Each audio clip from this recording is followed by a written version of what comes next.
50 на литри дожд по метар квадратен што наврна во втората половина на февруари и во првата декада на март во Пелагониското поле создаваат надеж дека ќе испасат поголемиот дел на есенските култури засејани со пченица, јачмен и рж.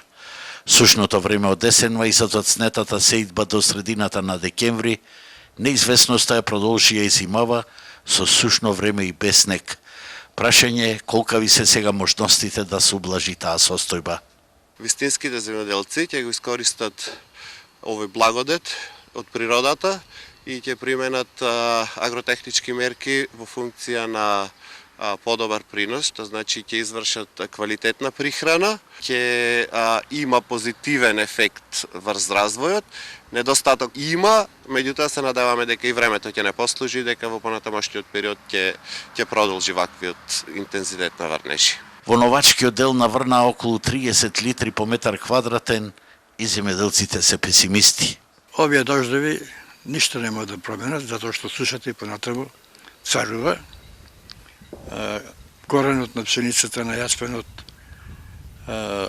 и на другите есенски култури не може да дојде до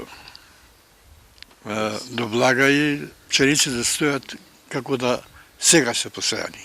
Првиот човек на Сојузот на земјоделците Велио Тантаров вели дека преорување кај житото посејано на 12.000 хектари ќе има и заради тоа е потребна помош на земјоделците. Сојузот за земјоделци бара владата на Република Македонија по итна постапка да седне и да ги разгледа можностите, дали ќе се додели на тие земјоделци што ќе преорат пак повторно од така да речената зелена нафта или ќе дај некоја друга помош. Ние сметаме дека состојбите се многу тешки, иако се преорат, никој не знае што да сеи. Нема ни откуп, нема ни цена, нема ништо. При денешната обиколка можевме да забележиме дека нивото на речното корито на Црна се зголемува, а од хидросистемот Стрежево велат дека во акумулацијата дневно почнаа да се влеваат по 300.000 метри кубни вода и дека моментно се собрани околу 50 милиони метри кубни вода. Малку е или многу, времето допрва ќе покаже.